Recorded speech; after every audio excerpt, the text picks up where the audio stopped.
Hello students, हमारे इस YouTube के चैनल पर आपका एक बार फिर से मोस्ट वेलकम है। आज हम आपके लिए एक खूबसूरत चीज़ लेकर के आए हैं। क्लास 9th स्पेशल 9th का है फिजिक्स, ठीक है ना। और अपना बेस तैयार करने के लिए किसी भी क्लास के बच्चे इस वीडियो को देख सकते हैं, उनके लिए काफ़ी हेल्पफुल होने वाला वीडियो। तो जितने भी विद्यार्थी 9th के हैं उनके लिए मैं एक बात और बता देता हूं कि नोट्स, सबसे बड़ी बात होती है नोट्स की। तो नोट्स हमारे इसी वीडियो में आपको मैं तुरंत देने जा रहा हूं, जो कि 4 या 5 पन्ने का होगा। मैं बता दूं आपको, नोट्स हमारा जो है बना हुआ वह बना है 4 पेज का। तो 4 पेज को मैं यहाँ पे आपको दे रहा हूँ। आप उसको पहले नोट अपने कॉपी पे कर लो, ताकि आपकी कॉपी मेंटेन हो जाएगी। और उसके बाद पेज वाइज मैं पढ़ाऊँगा, और पेज वाइज अपना कॉपी और ये समझते चलना, आराम से सब कुछ हो जाने वाला है, ठीक है ना। तो मज़ा आने वाला है ना, क्योंकि आपकी कॉपी तो पूरी हो जानी है।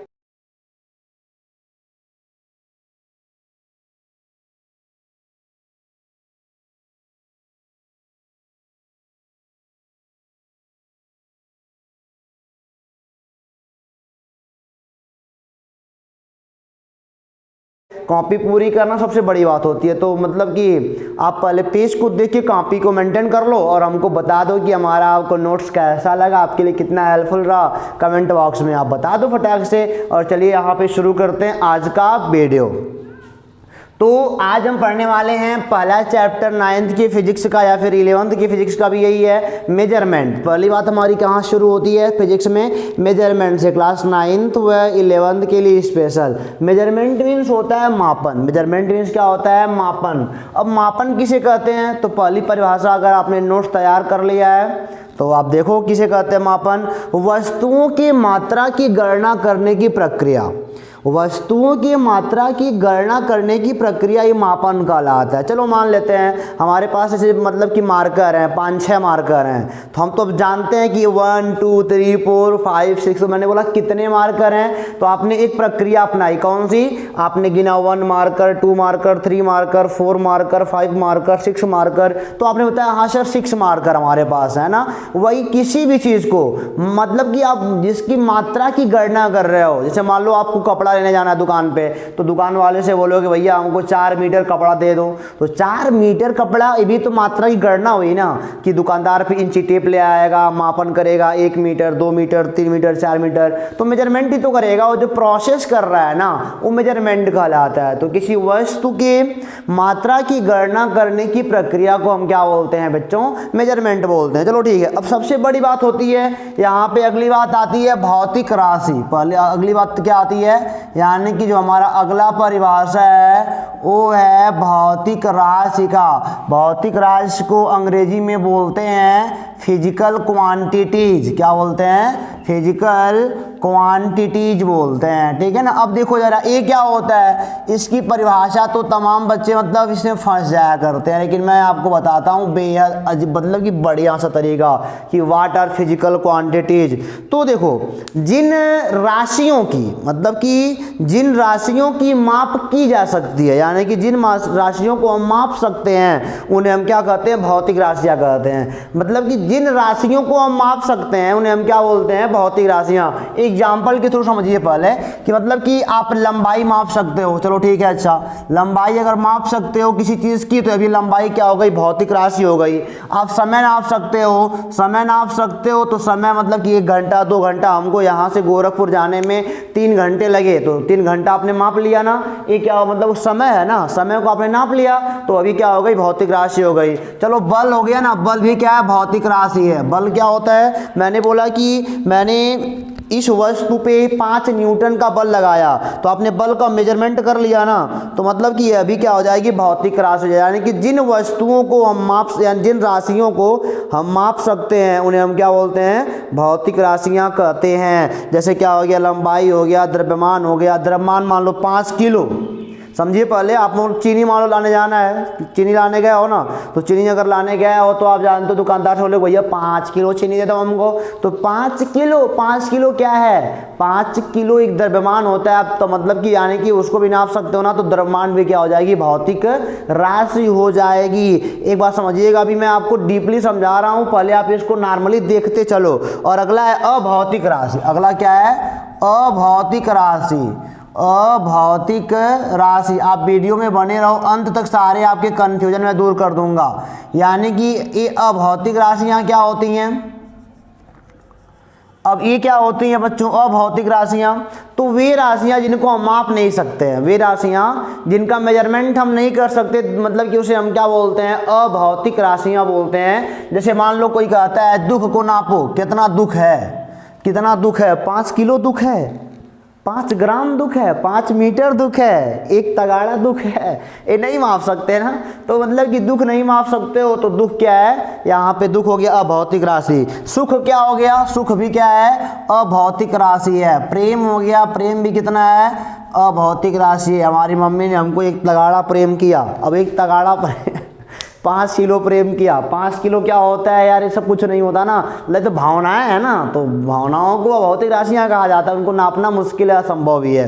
अब देखो, अब आते हैं मूल राशियों पर। किस पे आते हैं? अगली टॉपिक हमारी है मूल राशियां। अगर आपने नोट्स लिखा है तो आप समझिए ये मूल राशियां क्या होती हैं। ये फंडामेंटल क्वांटिटीज, जिसको अंग्रेजी में क्या बोलते हैं बच्चों? Fundamental quantities. अब देखो जरा ये क्या होता है, इसको समझना मेरी बात है। यहाँ शुरू होता है असली फिजिक्स हमारा।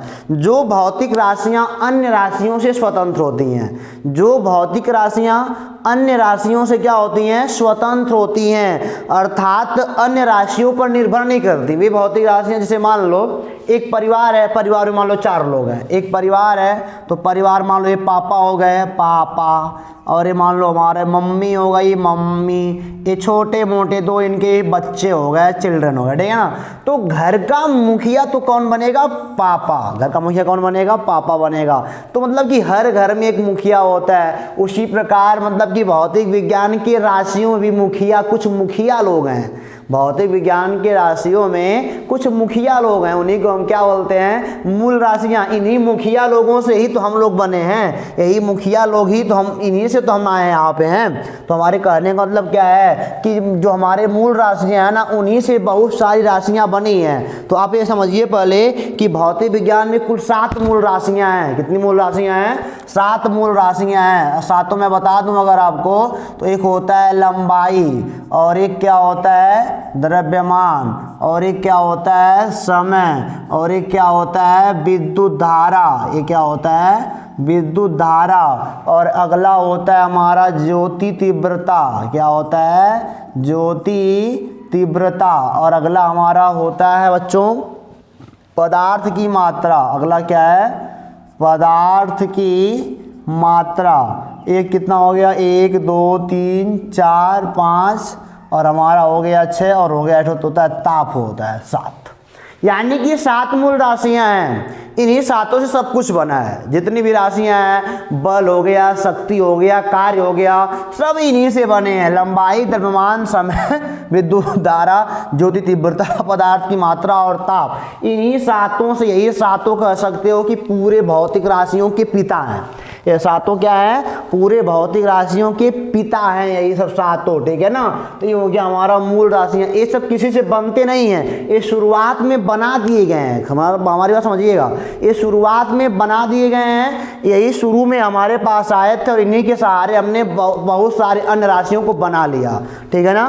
तो ये हो गया मूल राशियां। 7 होती हैं, इनसे ज़्यादा नहीं हो सकती। 7 होती है मूल राशियां। कितनी होती हैं? 7। और इन्हीं के सहारे सभी भौतिक राशियां, 1000 करोड़ जो भी हैं, सब इन्हीं के सहारे बनाई गई हैं। और अगला है बच्चों व्युत्पन्न राशियां। अगला क्या है? व्युत्पन्न राशियां, ठीक है ना। अब देखो जरा, ये व्युत्पन्न राशियां क्या होता है? तो वे भौतिक राशियां जो मूल राशियों से बनाई जाती हैं, वे भौतिक राशियां जो मूल राशियों से बनाई जाती हैं, उन्हें बोलते हैं व्युत्पन्न राशियां। अगर आपने कॉपी में नोट किया तो आप उसको मिलाइए कि मतलब कि वे भौतिक राशियां जो मूल राशियों से बनाई जाती हैं, उन्हें क्या बोलते हैं? व्युत्पन्न बोलते हैं। आपने सुना हो कभी न कभी चाल के बारे में। चाल बराबर क्या होता है? चाल बराबर होता है विस्थापन या दूरी। अब देखिए जरा ध्यान से, दूरी बटे क्या होता है? समय। चाल बराबर क्या होता है? दूरी बटे समय। अब दूरी क्या हो गई? दूरी मतलब लंबाई होता है। देखो लंबाई हो गया, समय तो समय है ही अपना। दूरी मतलब एक लेंथ होता है ना, एक लंबाई होती है। तो दूरी, दूरी लंबाई हो गई, समय हो गया। देखो लंबाई और समय को भाग दिया तो क्या बन गया? चाल बन गया। चाल क्या है? एक व्युत्पन्न राशि है, ठीक है ना। समझ में हमारी बात आ रही है ना। तो भौतिक जो मूल राशियाँ, भौतिक राशियाँ दो प्रकार की होती हैं, एक होती है मूल राशि और एक होती है व्युत्पन्न राशि। मूल राशि जो मतलब कि किसी के द्वारा बनाए नहीं जाते हैं, जो शुरुआत से हमको बना के दे दिए गए हैं, यह कहा गया है जो भी बना। अब व्युत्पन्न एक होता है, व्युत्पन्न जो मूल राशियों से बनाई जाती हैं, तो मूल राशियों से हमने जो बनाया वही क्या होता है, व्युत्पन्न होता है। व्युत्पन्न इनको छोड़ के जो भी आता है सब व्युत्पन्न में आता है। आई मीन चाल हो गया, कार्य हो गया, शक्ति हो गया, बल हो गया, ये सब क्या है, व्युत्पन्न राशियाँ होती हैं, ठीक है ना। अच्छा आप देखो जरा, मापन के लिए दो आवश्यक शर्तें। अब अगली हेडिंग हमारी है मापन के लिए। अगर आप नोट्स देख रहे हो तो मापन के लिए दो आवश्यक शर्तें हमारे पास हैं कि किसी वस्तु की अगर माप मतलब कि मापन करना है, माप लेनी है, तो इसके लिए दो ठो शर्त आपको फॉलो करना पड़ेगा। पहली शर्त तो ये है कि हमारे मापन में संख्यात्मक मान होना चाहिए। हमारे मापन में क्या होना चाहिए, संख्यात्मक मान होना चाहिए। और दूसरी बात हमारी ये है कि हमारे मतलब संख्यात्मक मान के साथ एक उपयुक्त मात्रक होना चाहिए। संख्यात्मक मान के साथ एक उपयुक्त मात्रक होना चाहिए। अब देखो, रुक जाओ मिनट, देख लें क्या सही से आप देख पा रहे हो। तो हाँ, आप सही से ही देख पा रहे हो। तो मैंने क्या बोला, मापन के लिए दो शर्तें जरूरी हैं। पहला कि हमारे मापन में एक संख्यात्मक मान होना चाहिए, और दूसरी बात यह है कि हमारे मापन में एक संख्यात्मक मान के साथ साथ उपयुक्त मात्रक होना चाहिए। जैसे मान लो, उपयुक्त मात्रक क्या होता है, मात्रक मैं समझा रहा हूँ। पहले आप इसको देखो, मान लो आप दुकान पे गए हो, दुकान पे गए हो चीनी लेने गए हो, चीनी लेने, क्या लेने गए हो, चीनी लेने गए हो। अब बोलो भैया से, भैया हमको 2 मीटर चीनी दे दो। कितना दे दो, 2 मीटर चीनी दे दो। तुमने क्या बोला, भैया हमको 2 मीटर चीनी दे दो। तो देखो ये मापन है, 2 मीटर क्या है, मापन हो गया, ये हो गया 2 क्या हो गया, संख्यात्मक मान हो गया। अब देखो भाई मात्रक, ये मीटर क्या हो गया, मात्रक हो गया। तो अब क्या 2 मीटर चीनी का कि क्या तुम चीनी पाओगे। दुकानदार बोलेगा यार बड़ा बकलोल बच्चा है, तो पता नहीं क्या बोल रहा है, 2 मीटर चीनी मांग रहा है। तो उसका अनुभव बोलेगा 2 किलोग्राम, है ना। तो देखो आपके पास अभी ये सही मापन थोड़े है, ये सही मापन नहीं है। सही मापन कब होगा, जब संख्यात्मक मान के साथ साथ उपयुक्त मात्रक लगाओगे। यानी कि चीनी मांगना है तो बोलो 2 किलो हमको चीनी दे दो। तो यानी कि अब देखो, अब संख्यात्मक मान हो गया और हमारे पास एक उपयुक्त मात्रक हो गया। अब चीनी हमको मिल जाएगा, अब हमको चीनी मिल जाएगा। अब मान लो तुम दुकान पे गए, तुम बोलो भैया हमको 2 लीटर कपड़ा दे दो। हमारा दुकान पे गए तो बोल दो हमको 2 मीटर कपड़ा दे, मतलब कि 2 लीटर कपड़ा दे दो। अब 2 लीटर कपड़ा दे दोगे, मांग लोगे ना, तो दुकानदार दुकान छोड़ के भाग जाएगा, या तो तुमको बहुत मार मारेगा, या तो तुमको सिखाएगा बैठा के कि बढ़िया से पढ़ो। नहीं तो पूछेगा कहाँ पढ़ते हो, तो बोलोगे सर जी हम तो पढ़ना नहीं करते हैं। तभी ऐसा बोल रहे हो कि 2 लीटर कपड़ा नहीं 2 मीटर कपड़ा होता है। तो संख्यात्मक मान के साथ साथ उपयुक्त मात्रक होना चाहिए, नहीं तो बात गलत हो जाएगी। और दोनों का होना जरूरी है। अच्छा मान लो दोनों का होना क्यों जरूरी है, ये बात समझो जरा। मान लो तुम दुकान पे गए, तुमने बोला भैया हमको 2 दे दो, हमको 2 दे दो, हमको 3 दे दो, हमको 4 दे दो, हमको 5 दे दो। तो कुछ मिलेगा, कुछ नहीं मिलेगा ना। मापन की प्रक्रिया पूरी करनी है हमको ना। तो 2-3 कहने से हम कुछ नहीं मिलेगा। तो पूछेगा आगे 2 क्या दे दूं, तो तुम बोलेगे 2 किलो चीनी दे दो, 2 किलो चीनी। तो यहाँ पे देखो मात्रक लगाना पड़ेगा। अब बात हमारी पूरी हो गई, अब हमारी काम हो जाएगा। तो खाली संख्यात्मक मान से कुछ होने वाला नहीं है। मान लो मात्रक ही लगा दो, तुम जाओ दुकान पे को भैया हमको किलोग्राम दे दो, क्या दे दो, हमको किलोग्राम दे दो, एक मतलब कि किग्रा दे दो। तो बोलेगा यार किग्रा, कितना किग्रा, मान लो किग्रा, मान लो तुम बोलो किग्रा, सामान तो होना वहाँ पे, है ना। मान लो तुम बोलो किग्रा चीनी हमको दे दो।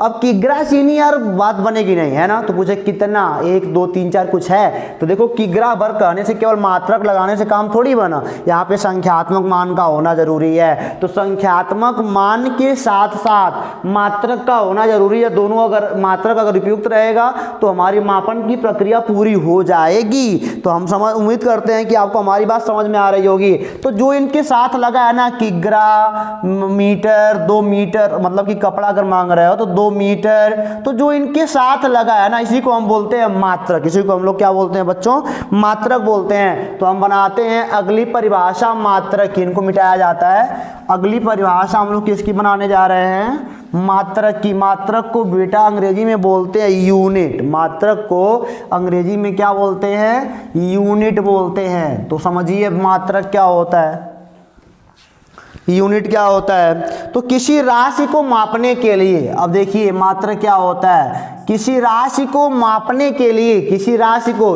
लंबाई नापना है, आपको समय नापना है, मतलब समय नापना है, द्रव्यमान नापना है, तो किसी राशि को नापने के लिए हमारे पास एक उपयुक्त इकाई चाहिए, एक उपयुक्त मानक बोलते हैं उसको, एक उपयुक्त, हमने आसान भाषा में लिखने के लिए मैंने बोला इकाई।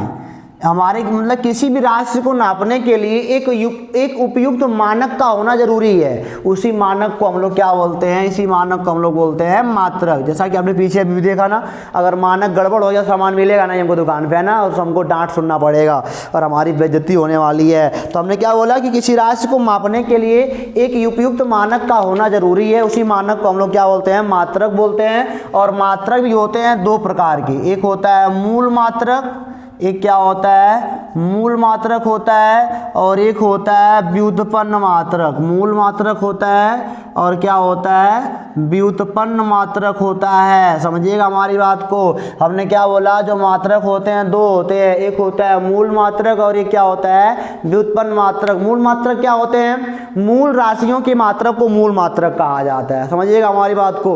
मूल राशियों के मात्रक को मूल मात्रक कहा जाता है। मूल राशियों के मात्रक को मूल मात्रक कहा जाता है। और व्युत्पन्न मात्रक क्या होता है? व्युत्पन्न राशियों के मात्रक को व्युत्पन्न मात्रक कहते हैं। यहाँ पे देखो मूल राशियों का मात्रक क्या होता है बता दूं मैं बेटा आपको।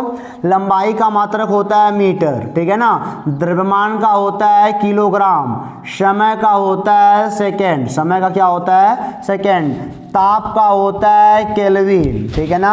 और विद्युत धारा का होता है एम्पियर। विद्युत धारा क्या होता है? मात्रक एम्पियर। जो तीव्रता का मात्रक होता है कैंडेला। और पदार्थ की मात्रा का मात्रक क्या होता है? मोल होता है, ठीक है ना। तो मैंने क्या बोला कि ये सभी क्या है? ये सब मूल मात्रक हैं, ठीक है ना। अब मान लो व्युत्पन्न मात्रक क्या होता है? व्युत्पन्न राशियों के मात्रक को व्युत्पन्न मात्रक कहते हैं। जैसे चाल बराबर क्या होता है? दूरी बटे होता है समय।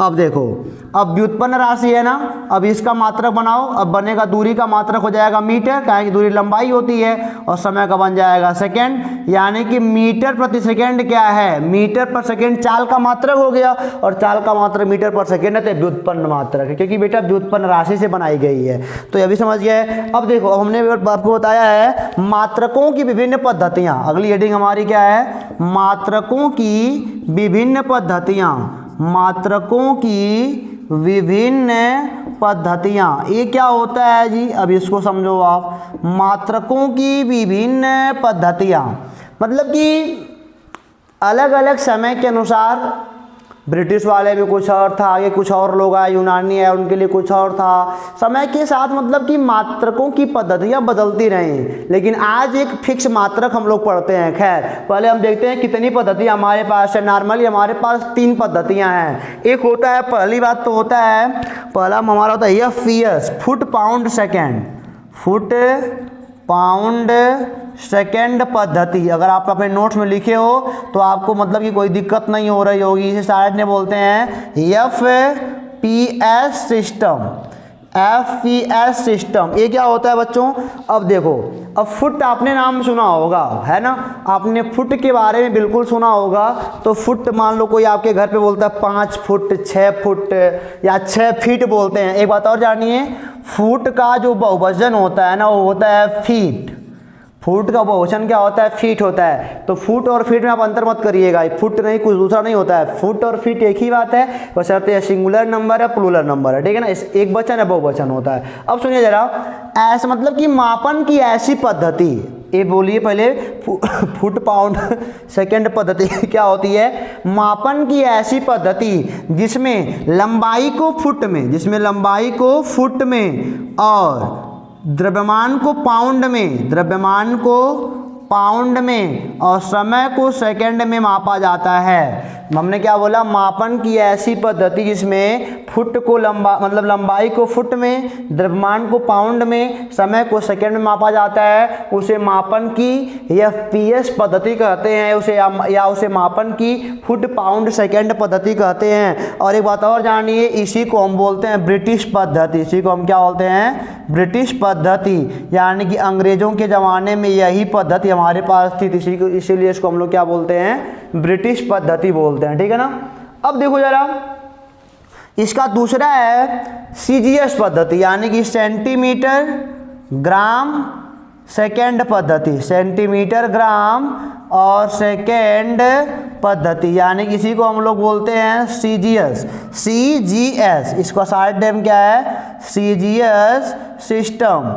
अब देखो जरा यहाँ पे, अब मापन की ऐसी पद्धति जिसमें लंबाई को सेंटीमीटर में, मापन की ऐसी पद्धति जिसमें लंबाई को सेंटीमीटर में, द्रव्यमान को ग्राम में, समय को सेकेंड में। एक बात ध्यान दीजिएगा, पहले किसी भी पद्धति में पहले लंबाई आता है, फिर द्रव्यमान आता है, फिर समय आता है। तो यहाँ पे लंबाई को सेंटीमीटर में, द्रव्यमान को ग्राम में और समय को सेकेंड में मापा जाता है, उसे हम बोलते हैं सीजीएस पद्धति। और सीजीएस पद्धति का और एक नाम है गॉसीय पद्धति, इसी को हम लोग क्या बोलते हैं, गॉसीय पद्धति। और इसी को हम लोग बोलते हैं मीट्रिक पद्धति, इसी को हम लोग क्या बोलते हैं, मीट्रिक पद्धति। इसी को हम लोग बोलते हैं दशमलव पद्धति, इसी को हम लोग और एक नाम वो जानते हैं, क्या होता है, दशमलव पद्धति होता है, ठीक है ना। अब देखो तीसरा क्या है, मीटर किलोग्राम सेकेंड पद्धति। तीसरा क्या है, मीटर किलोग्राम सेकेंड पद्धति, मीटर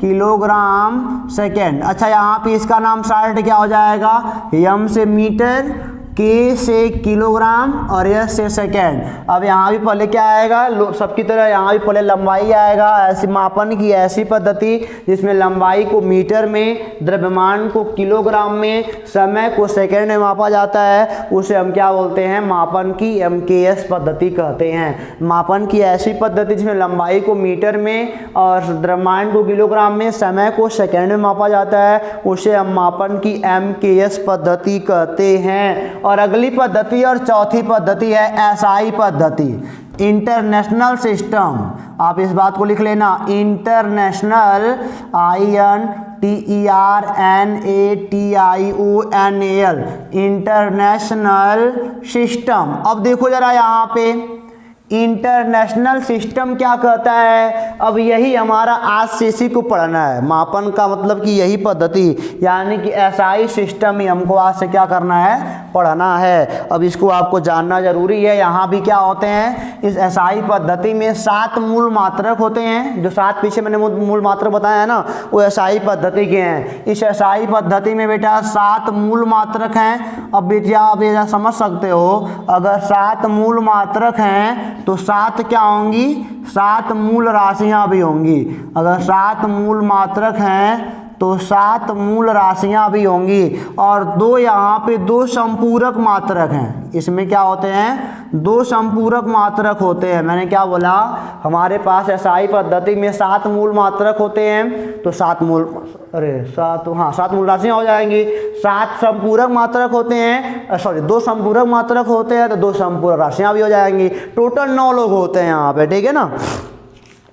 अब वे कौन कौन से हैं, तो आपको मैं बता दूं वे कौन कौन से। अगर आपने नोट्स लिखा है तो कोई बात नहीं, नहीं लिखा है तो देख लीजिए। पहला है लंबाई, पहला क्या है, लंबाई है। दूसरा क्या है, द्रव्यमान है। तीसरा क्या है, समय है। चौथा क्या है, ताप है। पांचवा क्या है, विद्युत धारा है।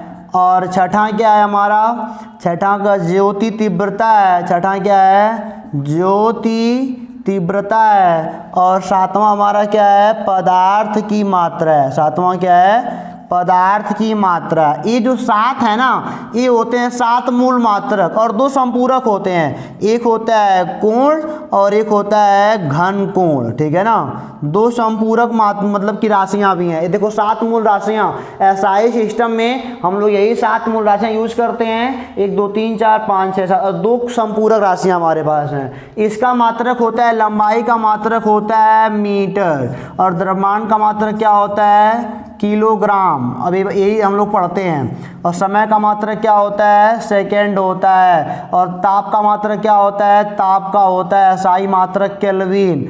और विद्युत धारा का SI मात्रक क्या होता है? एम्पियर। और ज्योति तीव्रता का SI मात्रक क्या होता है? कैंडेला। और पदार्थ की मात्रा का क्या होता है बच्चों? होता है मोल। कोण का क्या होता है? कोण का होता है रेडियन। डिग्री नहीं मत बोलना, डिग्री नहीं, कोण 60, आप बोलते हो 60 डिग्री 80 डिग्री ना, वास्तव में वो डिग्री उसका मतलब मात्रा नहीं है, मात्रा रेडियन होता है SI वाला। और घन कोण क्या है? घन कोण का होता है स्टेरेडियन। यानी कि हमारे पास क्या है? ये 7 मूल राशियां और 2 व्युत्पन्न राशियां। 7 मूल मात्रक, 2 व्युत्पन्न मात्रक, सबको समझते हैं। लंबाई आप तो जानते हो किसी चीज़ का लेंथ जब नापते हो, मान लो लंबाई 5 मीटर है। द्रव्यमान भी जानते हो कि आप जब वजन करते हो किसी चीज़ का उसे द्रव्यमान बोलते हो। समय भी आप जानते हो कि समय क्या होता है कि टाइम मतलब होता है। और ताप क्या होता है कि कोई वस्तु कितनी हॉट है, कितनी गर्म है या कितनी ठंडी है। 0 degree centigrade, 5 degree centigrade, 25 degree centigrade जैसे आप कहा जाता है ना, पेपर में ठंडी आती है तो बोलता है कि आज का तापमान 17 डिग्री सेंटीग्रेड है। तो 17 डिग्री सेंटीग्रेड, तो सेंटीग्रेड दूसरा मात्रक है, हालांकि उसका मात्रक असली केल्विन होता है, वही तापमान होता है। हमारे बताने का मतलब वही तापमान होता है। अब देखो यार, विद्युत धारा क्या होता है? आपके घरों में वायर होता है, बिजली आती है तो बटन दबाते हो तो फैन चलता है, बल्ब जलता है, तो वहाँ पे तार में क्या दौड़ता है? धारा दौड़ती है। और अगला है ज्योति तीव्रता। जो तीव्रता, मान लो आपके पास कोई दीप है, दिया जलाते हो ना, तो दिए का लौ कितना तेज जल रहा है उसको जब उसको मापते हो ना, उसको कैंडेला में मापते हो। दिया देखो, दिया जलता है तो ऊपर एक मतलब कि लौ जलती है ना, तो लौ का मापन कितना तेज जल रहा है वही कैंडेला मापते हैं। और अगला है पदार्थ की मात्रा। पदार्थ की मात्रा केमिस्ट्री का पोर्शन है, उसको मोल में मापते हैं। और कोण को रेडियन में, घन कोण को स्टेरेडियन। घन कोण क्या होता है? मान लो यह कोई हमारे पास वस्तु है, तो इस पूरे वस्तु का हमारी आंख पे एक कोण बन रहा होगा, है ना। इस पूरे वस्तु का हमारी आंख पर एक कोण बन रहा होगा, देखना, इस पूरे वस्तु का हमारी आंख पर एक कोण बन रहा होगा। ये देखो ऐसे जा रहा, ऐसे किरणें जा रहे होंगे ऐसे, तो इन किरणों के बीच के कोण को हम क्या बोलते हैं? घन कोण। हालांकि चारों ओर से होकर के ऐसे आता है, ऐसे चारों ओर से होकर आता है। ऐसे मान लो हमारे पास एक वस्तु है और हमारे यहाँ पे कोई आंख देख रही है, तो यहाँ से किरणें पूरा होकर के आती हैं वस्तु से ना, तो मतलब कि जो पूरा कोण यहाँ से यहाँ तक बन रहा है उसी को हम बोलते हैं घन कोण। तो उम्मीद करते हैं कि आपको घन कोण भी समझ में आ गया है, ठीक है ना। अब देखो, हमने आपको बताए हैं मात्रक के बारे में कुछ बातें जो मतलब कि काफ़ी बच्चों को पता नहीं होती हैं। मात्रक के बारे में कुछ बातें, इसका अलग से मैंने वीडियो पर बनाया भी है, तो मैं इसका वीडियो आपको डिस्क्रिप्शन बॉक्स में दे दूंगा, आप वहाँ पे जा करके उसको अच्छे से देख सकते हो। लेकिन फिर भी अगर नहीं देखना चाहते हो तो आप इसको यहीं पे देखो, कोई दिक्कत नहीं है। मैंने क्या बोला? मात्रक के बारे में कुछ बातें बताई आपको कि मात्रक को कभी बहुवचन के रूप में नहीं लिखा जाता। जैसे मान लो आप जानते हो अंग्रेजी में कोई भी वस्तु जब एक से ज़्यादा हो जाती है तो उसे हम क्या बोलते हैं? बहुवचन है। 2 है तो बहुवचन है। तो मान लो 5 किलो है ना, तो अगर बच्चा सोच रहा है कि 5 किलो को क्या लिखूं अब, तो 5 किलो को सोचता है कि 5 kgs लिख दूं, बहुवचन जानता है ना वो, kgs, तो ये गलत है। कभी भी किसी भी मात्रक में कभी यस नहीं लगाया जाता है। और एक बात और मैं पीछे भूल गया हूँ, लंबाई का होता है मीटर ना, तो मीटर को दिखाते हैं, संकेत है उसका, देख लो। एक बात और, संकेत जान लो, सबका लिख लो बगल में, अगर नोट्स आप लिखे हो तो देख सकते हो। लंबाई का होता है मीटर, और आपको बता दूं द्रव्यमान का होता है किलोग्राम, तो स्मॉल के स्मॉल जी, और समय का होता है सेकेंड, तो स्मॉल एस लिखा जाता है। और अगला है ताप का होता है केल्विन, तो कैपिटल के लिखा जाता है। विद्युत धारा का होता है एम्पियर, तो कैपिटल ए लिखा जाता है। और पदार्थ की मात्रा का मोल तो MOL लिखा जाता है, small m small o small l। और जो तीव्रता का कैंडेला होता है तो स्मॉल c स्मॉल d लिखा जाता है। इनके अलावा किसी भी संकेत का प्रयोग नहीं करना है, जान लो। किसी मात्रा को अगर संकेत में लिखना चाहते हो तो ऐसे लिखो, ऐसे अक्षर के रूप में, स्मॉल m मीटर हो तो स्मॉल m लिखो, और ज़्यादा फालतू बातें नहीं, कैपिटल M नहीं लिखना कभी भी। अब kg लिखना है, किलोग्राम लिखना तो kg लिखो, स्मॉल के स्मॉल जी, ध्यान देना, स्मॉल ए से सेकेंड, कैपिटल के से केल्विन, कैपिटल ए से एम्पियर, MOL से मोल, स्मॉल सी स्मॉल डी से क्या होता है? कैंडेला होता है। इनके अलावा कुछ भी नहीं, यही भौतिक विज्ञान का असली सार है। अब देखो, मैंने बोला ना पहला टॉपिक क्या है कि ऐसे बहुवचन के रूप में किसी को नहीं, यहाँ MS, SS, KS ऐसा कुछ यहाँ पे लगाया जाता है, यही बहुवचन भी, यही सिंगुलर नंबर भी है। अब देखो अगला क्या है कि मात्रक के संकेत के अंत में फुल स्टॉप नहीं लगाते कभी भी।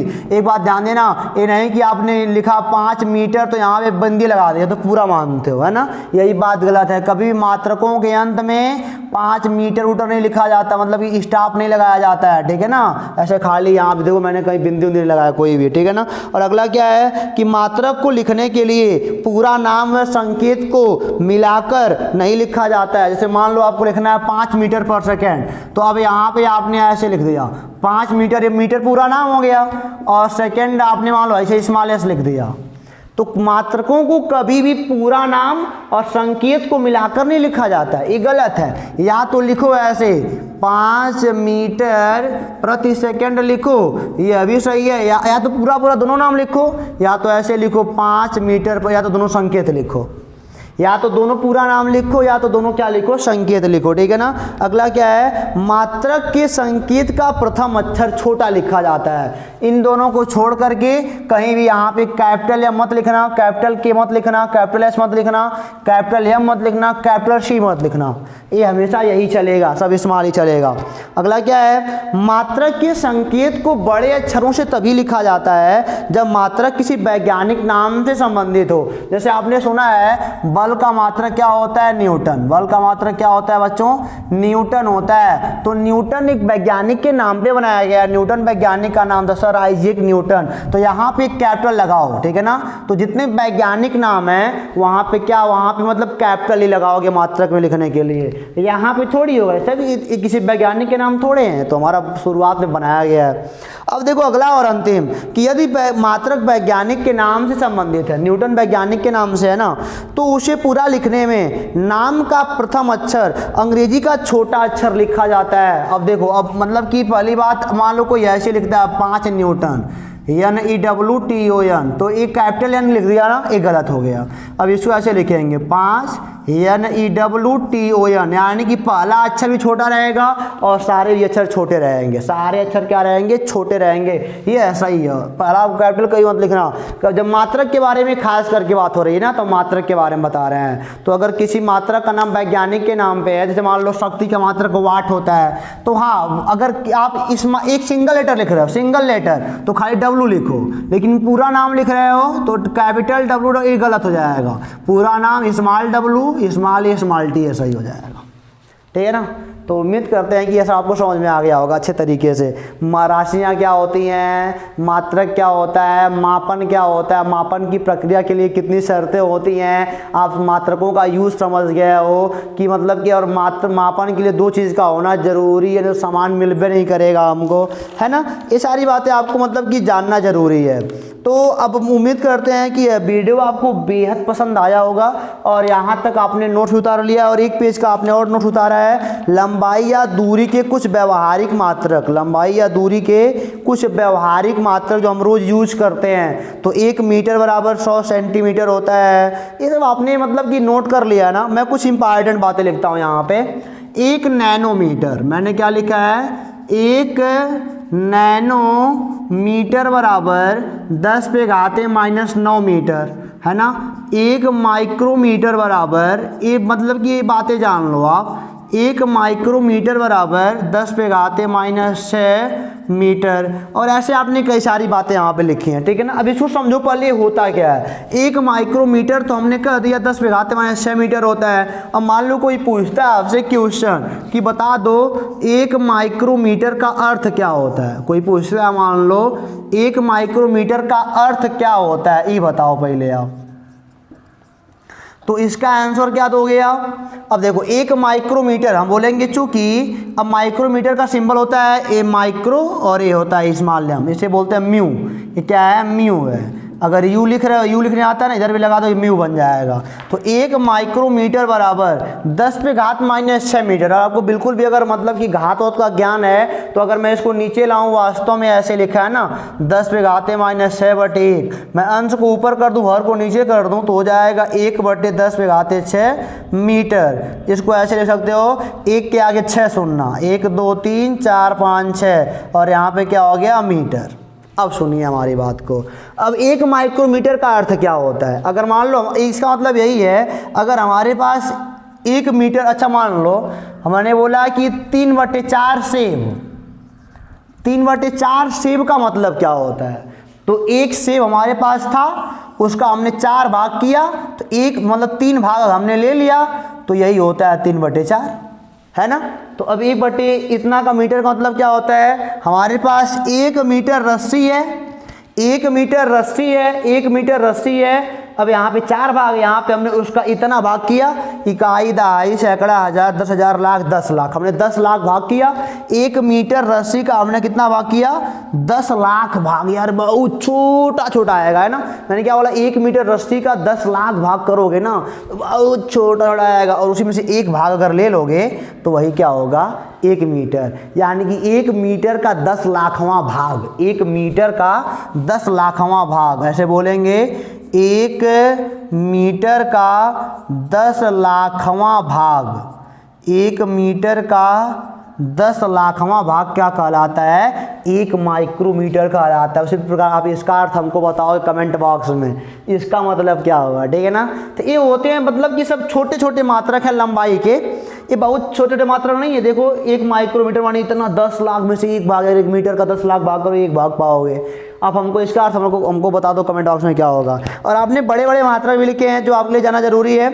अब देखो लिखा 1 इंच बराबर, नॉर्मली बच्चे नहीं जानते हैं कि जो उनका पैमाना होता है, यहाँ पे जो पैमाना है ना, एक को तो सेंटीमीटर वाला होता है और ऊपर इंच वाला होता है। ऊपर क्या होता है, इंच होता है, और नीचे वाला होता है पैमाना सेंटीमीटर का। तो 1 इंच में कितना सेंटीमीटर होता है तमाम बच्चे नहीं जानते हैं। आप ये बात जान लीजिए, 1 इंच बराबर, 1 इंच बराबर 2.54 सेंटीमीटर एग्जैक्ट वैल्यू है। कोई पूछेगा तो बताना, एग्जाम में अक्सर पूछता है, कभी कोई पूछ लेता है कंपटीशन वाले एग्जामों में कि 1 इंच में कितना सेंटीमीटर, तो बच्चा खाली 2.5 गुड मार के आता है, लेकिन रियलिटी वैल्यू कितनी है, 1 इंच बराबर 2.54 सेंटीमीटर होता है, ठीक है ना। अब देखो अगला 1 फुट। अब घरों पे यूज होता है, नॉर्मली आजकल के बच्चे फुट के बारे में नहीं जानते हैं। तो 1 फुट क्या होता है, 1 फुट बराबर होता है 12 इंच। अगर 12 इंच मिला लोगे तो 1 फुट बन जाएगा। और अगर कोई पूछता है 1 फुट में कितना सेंटीमीटर, तो इसे गुणा कर लो 12 का, यानी कि 30.48, कितना आएगा, 30.48 सेंटीमीटर, ये होता है फुट, ठीक है ना। और अगला क्या है, 1 मील। अब अभी बच्चे नहीं जानते हैं, कोई बोलता है कि हम 2 मील चल के आए हैं, तो 2 मील नॉर्मल बच्चा जानता है 6 किलोमीटर, 1 मील में जानता है वो 3 किलोमीटर होता है। लेकिन जो होता है ना 1 मील में होता है 1600 मीटर, या फिर यूं कहो 1.6 किलोमीटर होता है, ठीक है ना। एक प्रकाश वर्ष में कितना दूरी होती है, एक प्रकाश वर्ष जो होता है, एक प्रकाश वर्ष होता है लीप ईयर, लीप ईयर। अब जानते हो कि एग्जाम में पूछता है एक प्रकाश मतलब प्रकाश वर्ष कौन सी राशि है, प्रकाश वर्ष कौन सी राशि है, तो लंबाई है वास्तव में। प्रकाश वर्ष क्या है, अब बच्चा जानता है, पता नहीं क्या क्या सोच लेता है प्रकाश वर्ष के बारे में। वो जानता है कि हम साल नाप रहे हैं, लेकिन वो जानता समय नाप रहे हैं, लेकिन प्रकाश वर्ष क्या है, एग्जाम में पूछता है कि प्रकाश वर्ष राशि है, तो बोलोगे लंबाई है। इसमें होता है 9.46 मल्टीप्लाई बाई 10⁻15 मीटर। ये दूरी के बहुत बड़े बड़े मात्रक हैं, ठीक है ना। और एक पार्सेक, एक बात और यहाँ पे सुनिए, पहले एक दिया है एक एस्ट्रोनॉमिकल यूनिट, एक एस्ट्रोनॉमिकल खगोलीय दूरी। जब हम मान लो यहाँ से चंद्रमा तक की दूरियां नापते हैं ना, तो मतलब कि वहाँ पे मीटर में थोड़ी, इतना बड़ा दूरी है यार, मीटर में नापोगे पता नहीं कितना लाख मीटर का आना पड़ेगा, है ना। तो यहाँ पे एक एस्ट्रोनॉमिकल यूनिट बनाया गया है। अगर आप हमारी कॉपी को नोट पे लिखे हो, नोट बनाया हो, तो एक एस्ट्रोनॉमिकल यूनिट बराबर होता है 1.496 मल्टीप्लाई बाई 10⁻11 मीटर होता है, ठीक है ना। एक एस्ट्रोनॉमिकल यानी खगोलीय दूरी, एक खगोलीय इकाई बराबर होता है 1.496 मल्टीप्लाई बाई 10⁻11 मीटर। और दूरी का सबसे बड़ा मात्रक होता है पार्सेक। दूरी का सबसे बड़ा मात्रक क्या होता है, पार्सेक होता है। और एक पार्सेक में कितने मीटर होते हैं, अबे पहले जानिए। एक पार्सेक में होता है 2.0538 मल्टीप्लाई बाई 10⁵ ये होता है एस्ट्रोनॉमिकल यूनिट।